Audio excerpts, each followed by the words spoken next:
What is up, everybody? This is Alex from IHE TV. Happy New Year, and if you can't tell by the slight tinge in my voice, I am ill again. Woo! What is happening to me? I'm starting to actually get a little bit concerned about my immune system. But that's not what we're talking about today. We're talking about Stranger Things Season 5, the finale, the big end to Netflix's biggest show. Check out my review of the first, what do they call it, volume, if you want to see my thoughts on that. I didn't actually update after the second volume because, been ill. I can just never get done what I want to get done in December, but yeah, so did they land the plane? I feel like it's a good place to start. I didn't make notes for this, so this is going to be really scatterbrain and just how my thoughts have been developing since I watched this a few days ago after recovering from the New Year's festivities. This poster, this atrocious poster right here, is a good visual summation of what is wrong with the show at this point. It's gotten bigger and bigger and broader, and there's no space for anything anymore, so everyone's competing for screen time. It's all about scale, and at some point just stopped being about quaintness and small little character interactions and dynamics that are charming and likable and a cute little pastiche love letter to the 80s. So when we left off last time, there was the superhero episode where Will has superpowers, and yeah, spoilers obviously, I'm going to be talking about spoilers, so make sure you've seen it yourself first. They did the Home Alone trap for the Demogorgons, and it all built up to this military big epic attack, and Will has superpowers now, and it's like the X-Men. And I was like, okay, fine. It was messy getting there, but where are we going to go next in this next volume? And this next volume was more so where I feel like everyone started coming together in agreement that there was something off with the writing. With episode 7 now being the lowest rated episode out of the whole show, I think, on IMDb anyway. Partially just because of that coming out scene, which we'll get onto in a second, but also because I think that's where the issues compounded and really showed their face, because this second volume, like, nothing happens. For most of the season, nothing happens, really. Like, the only thing of consequence that winds up happening for me, as like what I'm looking for some way to round off or conclude these characters, is the last 40 minutes of the 2 hour 15 or whatever it was last episode, where it remembers that characters were once part of the show and that a little bit of cheekiness and character driven stuff instead of scale is what I think most people would want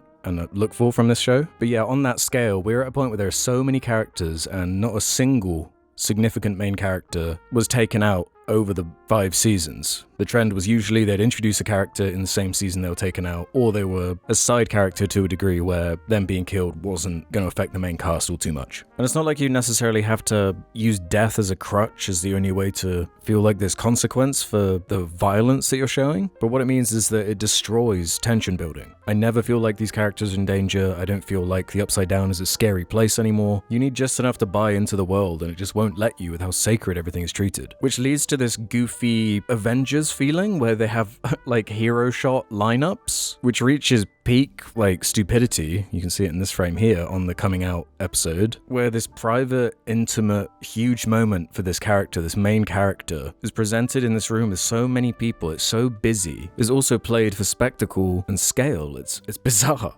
and can't find an emotional platform to stand on, because like you got like, what's this dude doing here? Like, have these guys ever had a scene together? Like, it's absurd at a certain point. It's like the Avengers are hanging out in the tower. The blocking is affected by it, the staging. Like, there's no elegant way to put this many characters in one scene and have it do anything outside of scale and bigness. And it feels like that's the only thing they had left to cling on to was, it's the last season, it has to be the biggest, yeah, it has to be the biggest and baddest, and there's giant CG monsters and a giant spider, and it's the apocalypse, everybody. Even though every time the excuse to get to that scale never feels earned. Because going back to the end of season 4, where the reveal of the Upside Down kind of emerging out of the ground or whatever this is, this felt like the correct direction to take it, where all the previous seasons it's been elements of this other world bleeding into ours. Sure, for the last season, have it be set in Hawkins, it's about the town where it's always been set, not a like space desert planet with a big CG spider. I don't know what they were thinking with this. It's utter schlock in a way that is mostly just boring and forgettable. Every character feels the same. I made fun in the first volume of this writing thing they do in this season where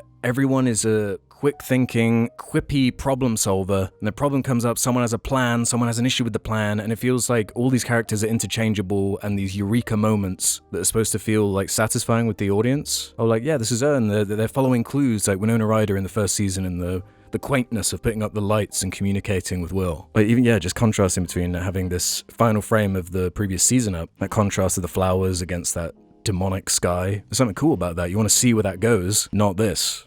The desert spider. So I thought that the concept of the Mind Flayer has always been quite a cool horror, it's like a classic horror creature thing. I was never in love with like the Demogorgon design or the dogs or whatever, but this thing I always thought was the standout as far as kind of cosmic creature that presents itself in this wispy smoke, can't truly be comprehended. But I guess that creates the writing problem of like, how do you have an action scene where the main characters basically have a fight with it and shoot guns at it? They weren't creative enough to come up with some solution to that.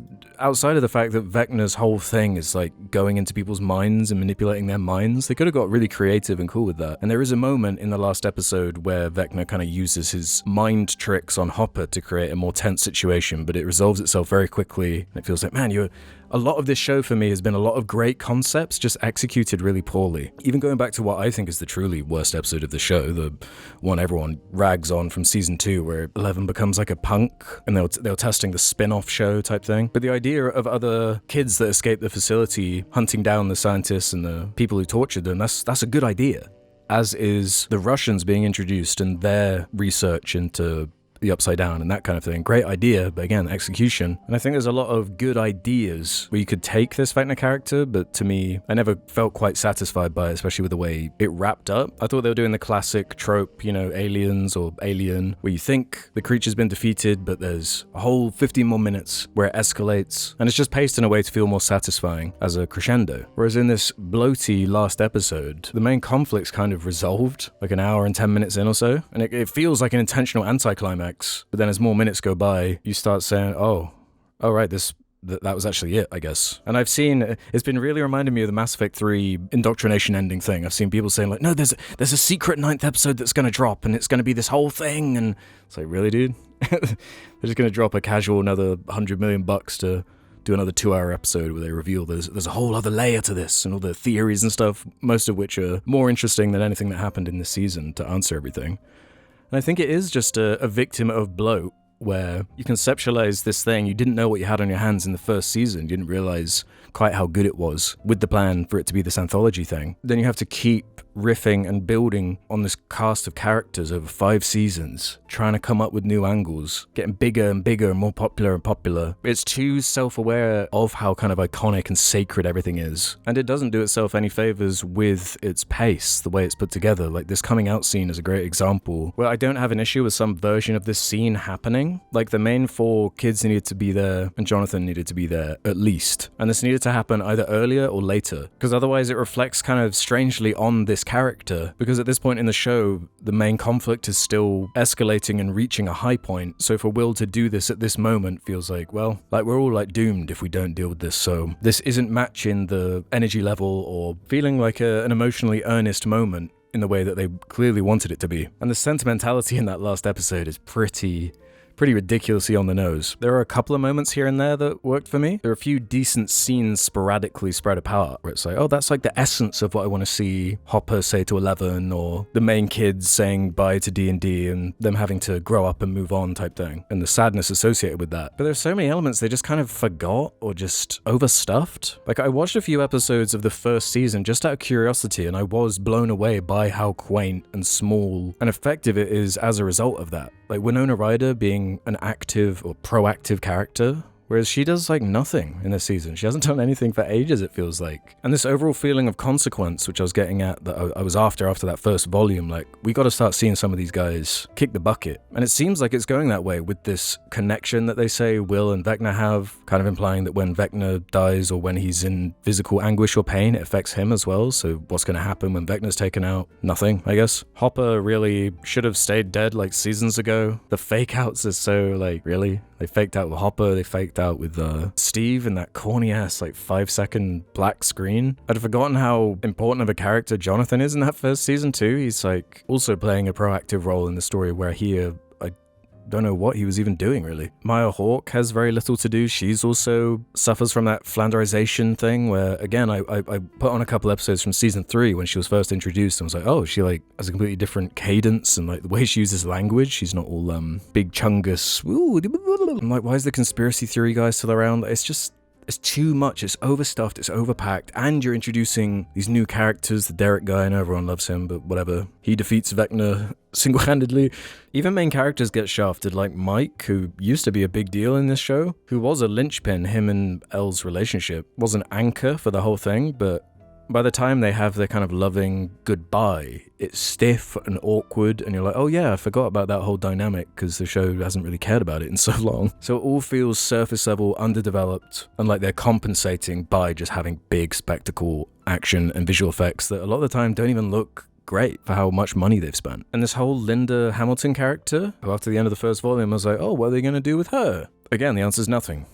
Nothing. Because after the anti-climax with Vecna, then it's like, oh yeah, there's the whole military stuff to wrap up, which they wrap up by doing nothing. The military's just kind of over it. They're like, well, I guess whatever. We give up. You can all go back to how things were. Hopper's a cop again. Everyone feels static and unchanged. The world feels unchanged. And all these little things that I just keep thinking about after the fact, like why does the Upside Down have lightning every 7 seconds just for that one action scene that never comes back again in any way? Why are you establishing these rules and these new things that don't go anywhere when you have all this stuff already pre-established from all these seasons? And it does just feel superfluous and like, oh, just don't think about it. Like, this is big and dumb and stupid. And remember season 1? That's why you're all here, right? I don't really blame the performances, even though there are some particularly bad ones. I mentioned Will, who used to be a standout, especially when he was a kid, who now seems like totally checked out and has particularly bad line delivery. 11 is a very cold, uncharismatic character. And man, there could have been a nice little bit of tragedy between the relationship between Max and Lucas, where again, there was kind of an implication that Max being trapped in this dream world was going to have some larger effect, whether it be physically, mentally, whatever. Maybe she'd have to sacrifice herself, something a bit darker. But they can't commit to that either. She's like skateboarding around, she's fine, she's graduating even though she's been in like a coma for years. Bizarre. And I guess the last thing I'll kind of harp on is the whole exposition thing. It's ridiculous in this last season. The way they reveal and structure this stuff. It's like, oh, it's a wormhole, it's a blah blah blah, no, it's